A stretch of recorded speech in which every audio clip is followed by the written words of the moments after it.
অভিনয় দিয়ে গোটা বিশ্বের সিনেমা প্রেমীদের মাতিয়ে রেখেছেন বলিউড অভিনেতা শাহরুখ খান। এক নামে সবাই তাকে কিং খান হিসেবে চেনে। সেই তাকেই একঘেয়ে অভিনেতা বলে মন্তব্য করেছেন বর্ষিয়ান অভিনেতা নাসিরুদ্দিন শাহ। এক সাক্ষাৎকারে নাসিরুদ্দিনকে প্রশ্ন করা হয়েছিল, খান, কুমার, দেবগণদের মধ্যে কার অভিনয় সবচেয়ে বেশি ভালো লাগে। উত্তরে নাসিরুদ্দিন জানিয়েছিলেন তিনি প্রায় সকলের সঙ্গেই কাজ করেছেন, তবে আলাদা করে এদের অভিনয় দেখার জন্য কোনোদিন কোনো চেষ্টা করেননি। যদিও এদের মধ্যে অক্ষয় কুমারের কথা আলাদা করে বলেন তিনি। প্রবীণ এই অভিনেতা বলেন, একমাত্র অক্ষয় কুমারকেই আমি খুব পছন্দ করি। কারও সাহায্য ও কোনো গডফাদার ছাড়াই নিজের জায়গা তৈরি করেছে ও। অভিনয় করারও যোগ্যতা রয়েছে ওর। বহুদিন ধরে কাজ করার পরেও ভালো অভিনেতা হয়ে উঠতে পেরেছে।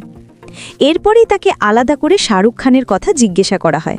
জবাবে নাসিরুদ্দিন বলেন, হ্যাঁ, ও নিজের ক্ষমতা এমন জায়গা তৈরি করেছে যার জন্য আমি ওকে পছন্দ করি, কিন্তু অভিনেতা হিসেবে ও দিন দিন একঘেয়ে হয়ে যাচ্ছে। বর্তমানে কিং ছবি নিয়ে ব্যস্ত সময় পার করছেন শাহরুখ খান। সর্বশেষ তাকে দেখা গিয়েছিল ছেলে আরিয়ান খানের পরিচালনায় দ্য ব্যাটস অফ বলিউড সিরিজে।